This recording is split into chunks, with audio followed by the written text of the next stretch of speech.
Firstly, your reaction, a great night for the club, great night for the town. Do you feel like you're really building something now? It's sort of coming to fruition? Yeah, definitely. We're definitely, I think it is becoming clear for everyone. We've known for a long time sort of the direction that we want to head in. But no, fantastic night, firstly. I think Friday night here, very, very healthy crowd, very, very lively crowd. And that's what we want. We spoke about it from the beginning that, we don't just expect people to show up. We have to prove sort of who we are and who we want to become.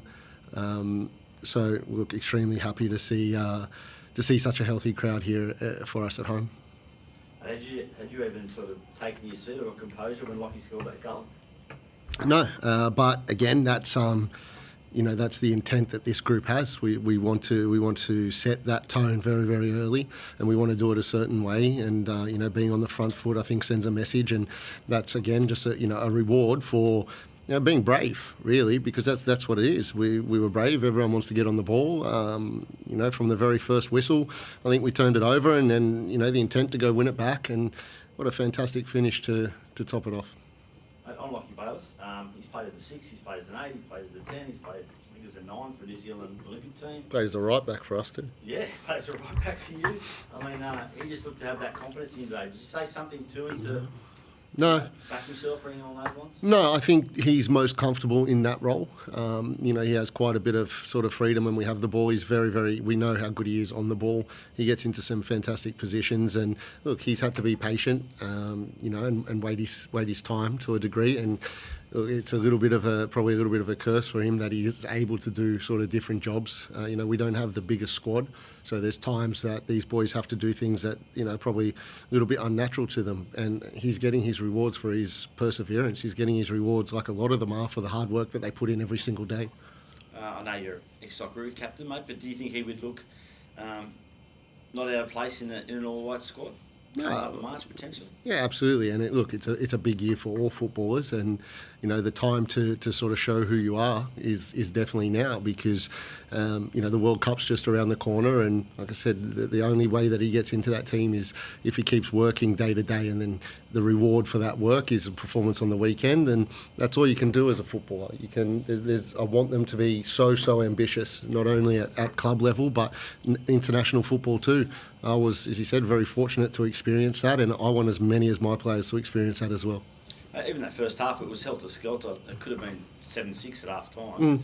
Did you say something to change at half-time? The second half, you seemed to take control of it in that first 15 minutes. Obviously, the goal then changed. Yeah, we got a little bit caught up in the moment. We wanted to be aggressive and on the front foot at home, and I can't sort of fault the players. They sort of see space in front of them, and then they want to go. So we got a little bit transitional, and it probably made it a little bit harder for us, because that's sort of not.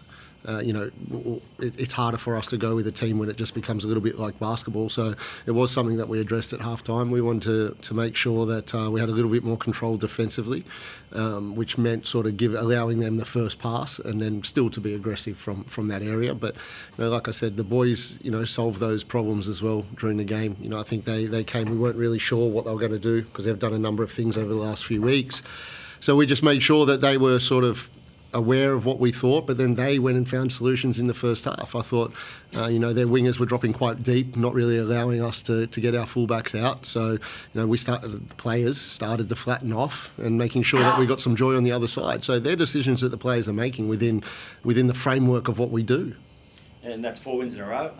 It hasn't been 16 years since the club's had 4 wins in a row. I mean, how do you just keep the momentum going with them and let them get excited about it, or do you need to rein them in a little bit and get the feet back on the ground come Monday, or are they pretty good that way? Yeah, no, it's not about reining them in. It's about turning that excitement into positive energy and making sure that they use that to continue our growth, because, look, we know that at the moment, in the league, we haven't achieved anything. We've given ourselves an opportunity to be in a good place, to continue with this moving forward, but that's all we've done. It's an opportunity, and they have to now. Yep, they can enjoy that tonight. That's fantastic, but there's still a lot of areas where we can work on. And like I said, I still feel there's growth in this side individually and as a team.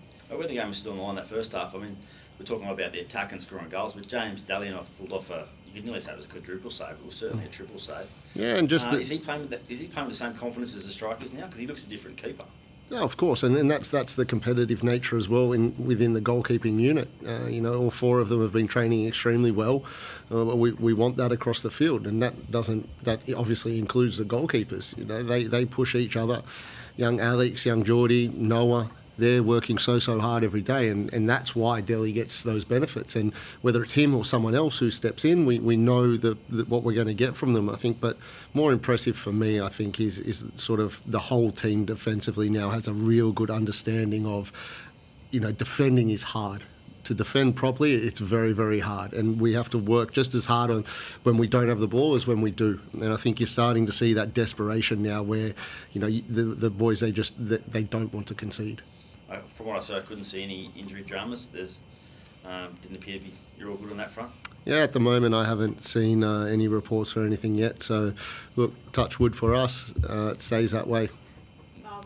Maxi Burgess in that deep role. He's played there for a couple of weeks now. What have you made of his adjustment there? Yeah, he's been fantastic. Look, it's obviously a little bit unnatural to him.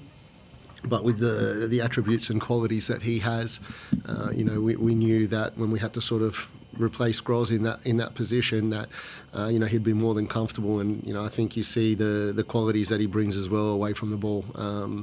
He has a good understanding of the way that we want to play. And he has a good understanding as well that six role is obviously very, very important to us.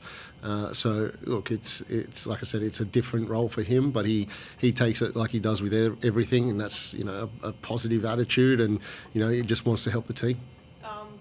Judging off the fans, it feels like they're starting to buy into the football that you're trying to play. I'm sure you're hoping for a big crowd come next Saturday. Yeah, absolutely. And like I said, we just want to continue, like our football, mate. We just want to continue to see that growth week by week. Awesome. Thank you. Cheers, lads.